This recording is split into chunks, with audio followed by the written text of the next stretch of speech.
On behalf of the Fresno County District Attorney's Office, I would like to once again extend my condolences to the friends and the family and the neighbors of the victims in this case. 4 people lost their lives and 6 people were injured by gunfire. Additionally, a neighborhood and the entire Hmong community, as well as every person who lives in the city, was victimized by this rage and terror. Many of us who are up here today stood in front of you back in November and promised to combine our resources to bring these animals to justice. And today we are here to announce that we have done just that. I would like to thank and congratulate Chief Hall and the Fresno Police Department for their valiant effort in investigating this horrendous crime. Sergeant Andre Benson and his team of detectives are amazing law enforcement personnel, and we are so blessed to have them working for us and with us. His team of detectives has led this investigation with the highest professional standards, and their commitment to finding these individuals has led us here today. The District Attorney's Bureau of Investigations has been proud to partner with the Fresno Police Department and our local, state, and federal partners to assist in this extremely complex investigation. And we will be reviewing the reports as soon as they are received to ensure that each person who participated, assisted, aided, or abetted the shooters in this case are held accountable for their actions. From the briefings I have been a part of, this case presents a factual basis for consideration of special circumstances murder. That means, upon full review of the facts and evidence in this case, that some or all of the defendants could face a maximum penalty of life without the possibility of parole or the death penalty. Circumstances which allow for special circumstances to be alleged are enumerated in California Penal Code Section 190.2 and 190.4. We will also be looking at evidence to determine if there is sufficient facts to substantiate charges for aiders and abettors who assisted in these murders, and we will be evaluating the behavior patterns and actions of the players to determine what level of involvement each person had in the planning, coordinating, and execution of this murderous conspiracy. The determinations as to what charges will be filed against each defendant will be announced via a press release from our office on Thursday, January 2nd, 2020.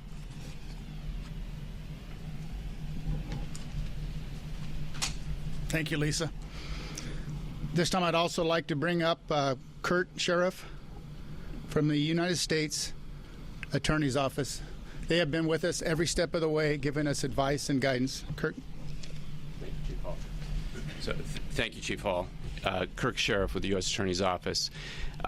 We are here first to offer again condolences to the victims of this horrific crime, and second, more importantly, or equally importantly, we are here offering support and have been offering support to our local partners, led by the Fresno Police Department and the District Attorney's Office, and Chief Hall and his team have done an incredible job.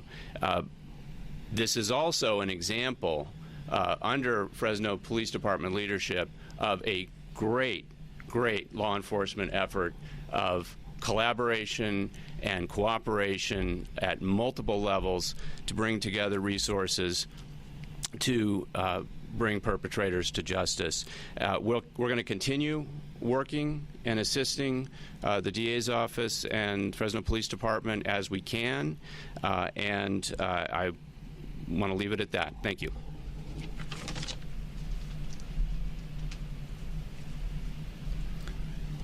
Next, I would like to introduce Robert Tripp from the Federal Bureau of Investigations, the FBI. Thank you, Chief Hall. Our FBI Safe Streets Task Force, based at our Fresno resident agency, worked closely with the Fresno Police Department and with our local, state, and federal partners to help identify those responsible for the violent attack on Lamona Avenue. Our agents and task force officers have worked countless hours in support of the outcomes that have been briefed today, and our investigation continues. The FBI knows well the impact of violent acts among Fresno citizens, in particular among the Hmong community. Our dedication to this case follows from our service to that community, to the victims, and to the victims' families, for whom we offer our most sincere condolences. We will sustain our investigation as long as needed to ensure that all of those culpable in this crime are brought to justice. This investigation, I should note, aligns squarely with our shared mission of those before you to remove violent criminals from our communities and to keep our neighborhoods safe and secure. With the continued assistance of the public and by working side by side with our local, state, and federal partners, we will accomplish those goals.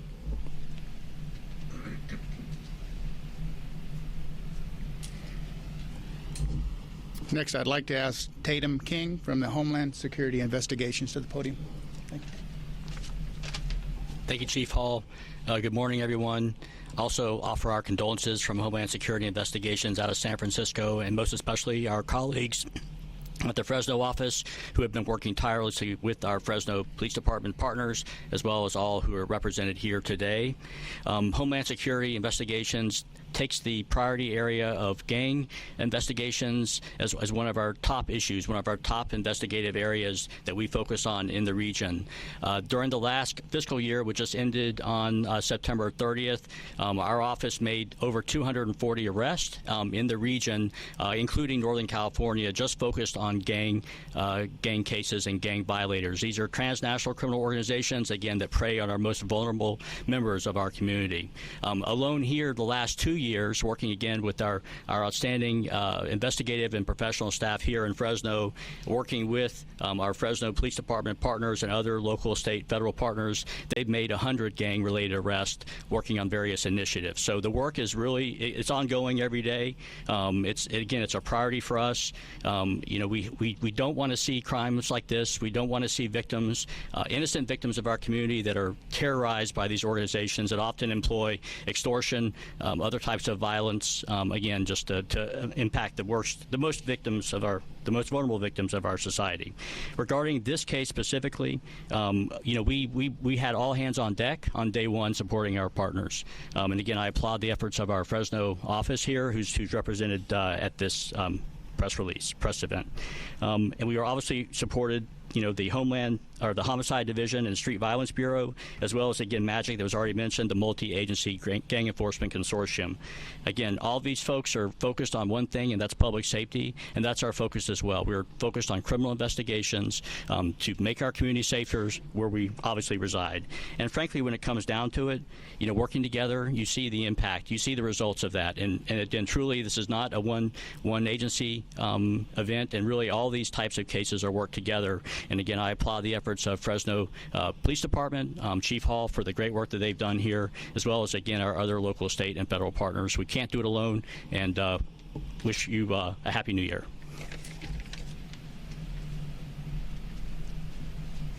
I'd like to echo Mr. King's comments that his investigators were out at the scene almost immediately to help us. Next, I'd like to invite to the podium Jennifer Ciccolani. She's with the Federal Bureau of Alcohol, Tobacco, and Firearms and Explosives. The ATF was instrumental for us in identifying the weapons used in this homicide.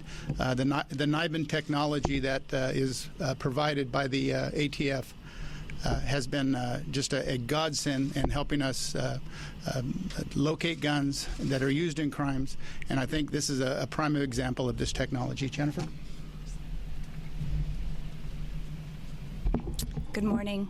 I'm Assistant Special Agent in Charge Jennifer Ciccolani with the Bureau of Alcohol, Tobacco, Firearms, and Explosives, or ATF, San Francisco Field Division. ATF and our partners have been working with the Fresno Police Department throughout their investigation into the mass shooting that occurred in Fresno on November 17th of this year. 14 firearms were recovered during this investigation. Through the use of ATF's National Integrated Ballistic Information Network, or NIBIN, 2 firearms were confirmed as firearms used in the Fresno mass shooting. NIBIN analyzes ballistic evidence recovered at crime scenes and offers a regional approach to closing any intelligence gaps. This allows law enforcement to quickly link crime guns to their violent offenders. ATF will continue to work with the Fresno Police Department and other federal partners throughout this investigation. And my condolences and our condolences again to the community. This is where I grew up, so it's an honor to be able to serve you in this way. So thank you.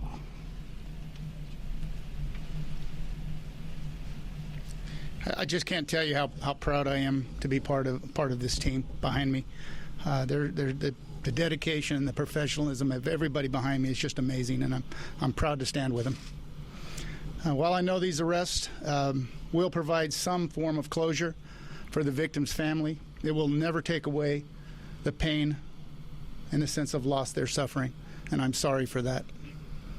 Our thoughts and our prayers will be with the families. At this point, I'd like to open it up to any questions. I have a question for the ATF representative. This fully automatic Glock, these parts, precursor parts, are usually imported from China. Is there an investigation of how they get in here and what can be done about that? So I can't speak to any investigations in particular. Ourselves, ATF and HSI, work together for the they're called conversion kits, so it's a simple piece that slides into the back of a weapon to make it fully automatic. Have you had a chance to speak with any of the family members at the point of that and let them know that the custody made? If so, their reaction was that look like for all of you to be able to let them know that this reached this point? Well, I know that our investigators do follow up with the families and let them know that of the progress of the case. We have made contact with most of them. I'm sure that there is some sense of relief that these suspects are off the street and there will be no other victims. But again, they're still dealing with a lot of pain and suffering, and I don't believe that this alone is going to repair that ever. Chief, first of all, thanks for holding this news conference. Can you talk a little bit more about the gang aspect of this? Now, it's been said all along that the victims do not have any gang affiliation. Is there any reason why they were targeted if that's the case? Well, I can tell you that one of the people at the party was a prior or an affiliate of the Asian Crips gang. He was not active, so this was his past. There was also 5 people that had left the party before officers arrived. We have not identified them, so we don't know if they played a role in this homicide or not. What we do know is that the suspects did believe this was an Asian gang party and targeted that house. Was the person who was a member of the Asian Crips, was he one of the victims or? Again, I'm not going to identify the person at the party. I consider them victims, and I'm not going to re-victimize him right now. So, Chief, were there in fact 16 people shot? That's the first time we've heard that. 16 people were shot at the party. 16 people were at the party, 10 were shot, and 4 were killed. I'm sorry. Thank you. Was that just outside? Because before we had heard that there were people inside as well, and that there were over a dozen outside, but possibly close to. I knew that it was told that there was over 40 at the entire party. There was between 30 and 40 people at the party. There were actually 16 people that were outside watching TV at the time of the shooting. 10 of those were shot, and 4 died. And then I heard 2 numbers. Was it 14 guns that were taken or 13? There were 13 guns recovered in the search warrant. The 14th gun was recovered by Clovis. Any other questions? Can you point out which one of those guns those were? The gun on my right would be the gun that was recovered by Clovis Police Department, and the gun on my left would be recovered in the search warrants. Chief, originally you said there were 2 suspects, now there's 6 arrested. They all have different ways of trying to come up with this stuff. All 6 were involved in the planning and the conspiracy and the commitment to commit this crime. They are all being charged with homicide. At this point, we're not releasing the information as far as who the actual shooters are. We do know that. However, this will go to the district attorney's office, and any information will be released by them. Chief, can you talk a little bit about the past few weeks? Do you think any of the suspects kind of went underground, or kind of the trial to reach them? I believe that we did a fantastic job of maintaining our investigation in-house. As large as this group is behind me, there was very little word that got out of the investigation and the team put together by Deputy Chief Farmer. They moved around freely, and were even continuing to commit crimes as shown by Clovis. So there's no indication that they know that we were onto them. Did they ever leave town? Some of them did leave town, but we don't believe it was because of the homicide. we believe it was just because they do have family members out of state. How much did the $50,000 reward play into this, especially with that high of a number? The reward actually rose to over $50,000, and the information actually came in relatively early, before the reward money got that high. Although Crime Stoppers certainly played a role in the investigation, this was really solved by just really great police work by the team behind me and over here. You mentioned that the Visalia connection, you issued a press release searching Visalia. Can you talk a little about what kind of evidence you got from the Visalia search? Yeah, I don't have that information. I don't believe we received a lot of physical evidence other than we located some people of interest that we wanted to talk to. You went through a lot of phones, computers. How did that play into connecting other possible suspects? Well, again, that's part of the investigation. The electronic technology is used by everyone. They communicate back and forth. It's used to see how we can track them. But most of it, I'll be honest with you, most of our investigation was from just good police work and questioning and getting out and talking to people. Chief, can you just clarify really briefly? You said that the homicide earlier on the same day of the shooting, the victim was the brother of a Mongolian Boys Society gang member? That's correct. And then how did that lead to the shooting at the party exactly? That was different? Yes, they believed that the party at the Lamona address was Asian Crips, a rival gang. So they struck that house believing it was an Asian Crip party. The Mongolian Boys Society gang members thought that it was Asian Crips at the party? Correct. Okay. Was that a case of mistaken identity? Well, we don't really know because we haven't identified everybody at the party. It's still under investigation. But what we do know is that they believed this was an Asian Crip house, or it was a location that was being frequented by Asian Crip gang members. However, our investigation right now only indicates one person at the party or at the football game had an associate with Asian Crips, was not an active gang member. Can you mind just reviewing what helped break this case? Well, again, I'm not really prepared to try the case here today. That's going to really be for the DA, Lisa Smitkamp, to prove. But I can tell you it's just from a lot of work from a lot of people, very dedicated to get people identified and then into custody. So I'm really not going to go into all the legwork that went into it. Just want to know what the bail is for. Yeah, it's a little over $11 million. I believe it's just over $11 million per suspect charged. $11 million each. And are all of the 6 suspects who were arrested, are they all confirmed to be current Mongolian Boys Society gang members at the time? Yes, they were. They all admitted it. And they said that the reason why they went to the house is because of that person's prior affiliation? It was they all admitted that they were there to retaliate against the Asian Crips. Did they have any familial relation to the victim, who was the brother of the gang member, the suspects? Not that I'm aware of. Did they have any criminal history? Most of them did have a criminal history, some larger than others. Most of them had some violence in their past, but it wasn't an extensive criminal history on any of them. Probably the most serious was a home invasion by one of the suspects, a 211, a robbery, home invasion. Do we know, can you tell me which one?